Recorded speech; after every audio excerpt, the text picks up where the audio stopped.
Hi and welcome back to my channel.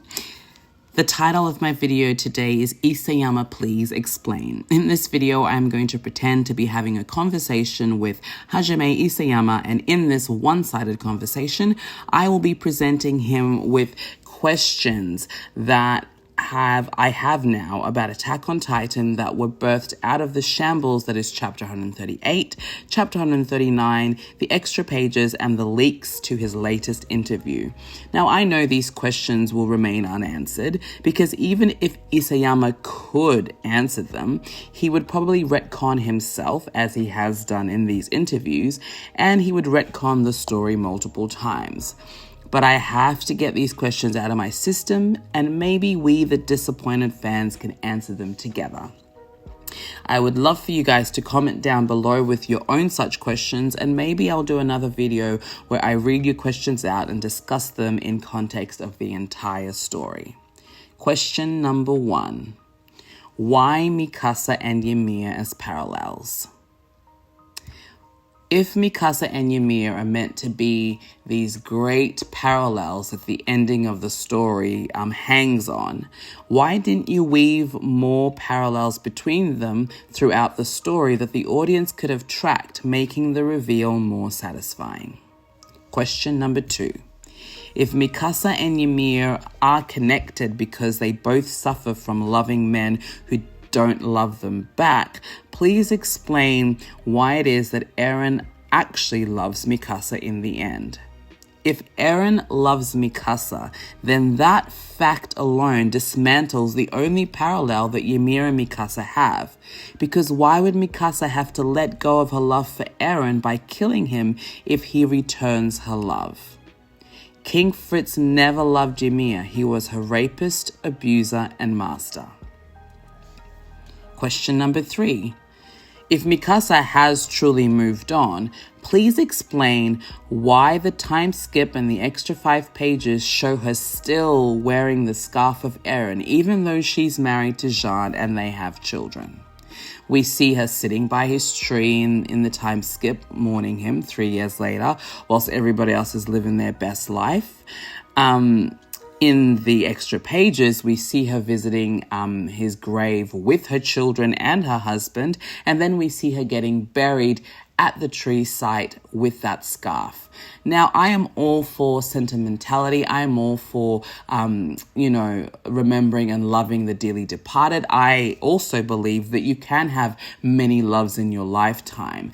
My issue isn't that Mikasa still loves Eren. My issue is that if you as the writer want us, the audience, to believe that she has moved on, why do we get no panel that is just Mikasa living a beautiful life without a connection to Eren? Because every single panel we get of her in the time skip and the extra 5 pages, sure, she's married with kids, but that scarf is still there and it ties her to Eren. I would have loved to see a panel or a few where literally Mikasa is just being Mikasa. And then maybe you can show us a little panel where, yeah, you know what, she goes to visit his grave, or she has a thought about him or a memory about him and it makes her smile. But the fact that she is wearing that scarf in front of her beloved husband, apparently, and their children, and she gets buried next to Eren, and she's still wearing that scarf, to me is a failure of a story conveying a very important point, and that is that Mikasa had moved on.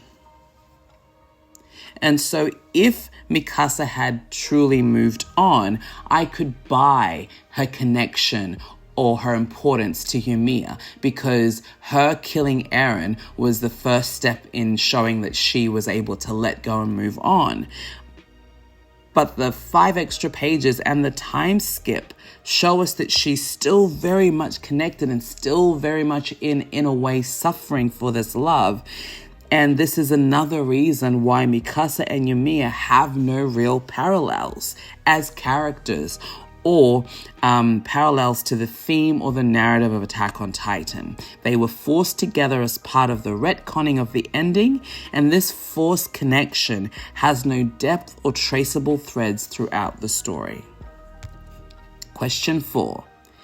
If the ending was always going to be heavily focused on Eren and Mikasa's love for each other, please explain why you would have been too shy to write the kiss in chapter 50 between Eren and Mikasa. Wouldn't it make more sense to write the kiss and create more moments of romantic tension between them throughout the story rather than just dropping it on us in the end? All right, and I understand that the translation for shy may not be 100%, but in the interview you go on to say that you didn't write the kiss because you were too shy, but also then you didn't know how to write their romantic dynamic after the kiss.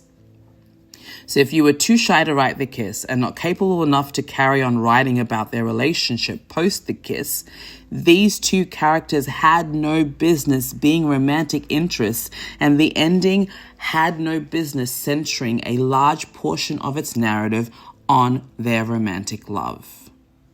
Question 5. If Ymir was always waiting for Mikasa to set her free and show her how to move on, please explain why you even bothered to construct the scene where Eren sets her free. Why create such a monumental moment that perfectly exemplifies the core theme of freedom only to psych us out in the end by Mikasa being the true freedom fighter that Ymir needed?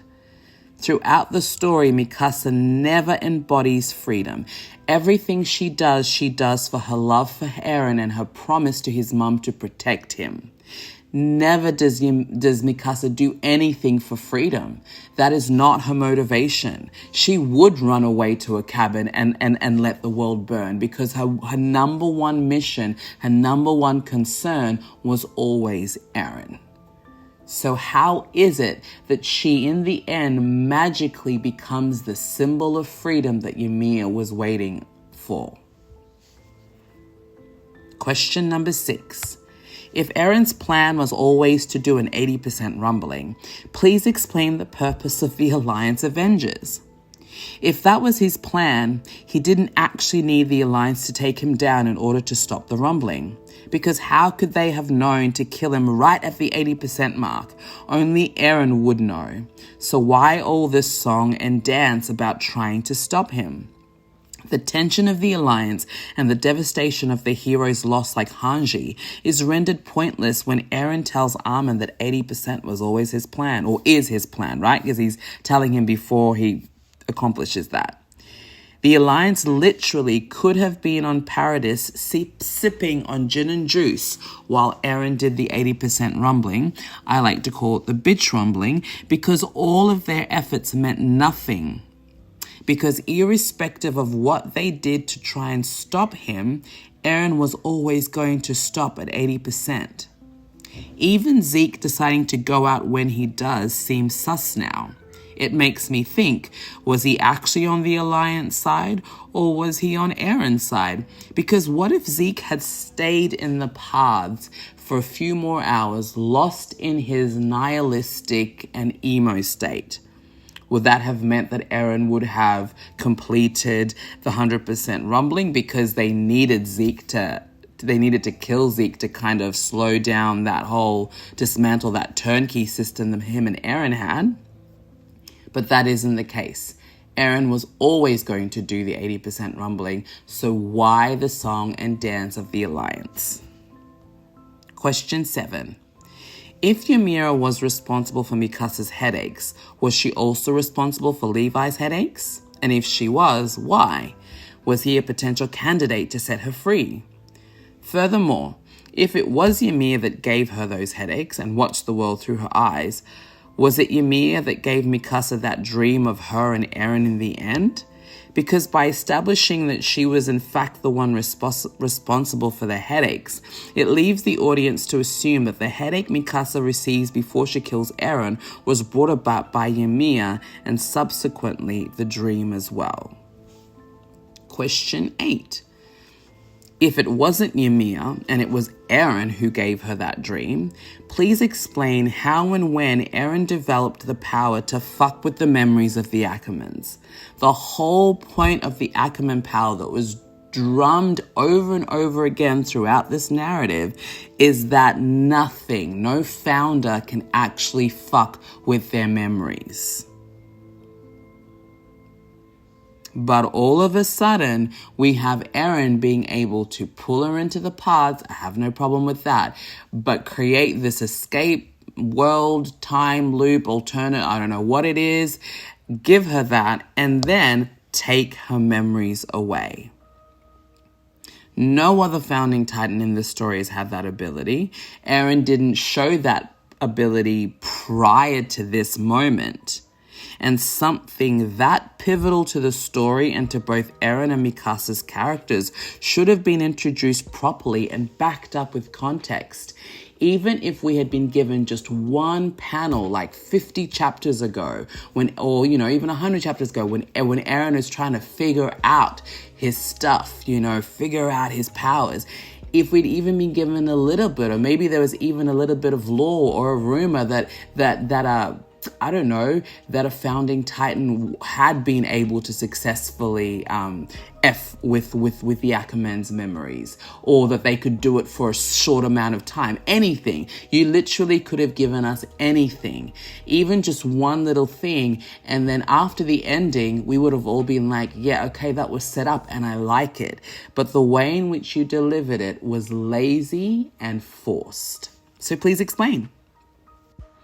Question 9. If the Titan magic and the paths exist by the virtue of the magical entity that is the worm, please explain why it only takes Ymir finally choosing to let go of loving her abuser that the Titan powers appear to disappear. Not only that, but all of the humans who the worm turned into Titans in chapter 138 turned back into humans. Ymir didn't make them Titans. The worm did, without needing to be attached to Eren or any founder.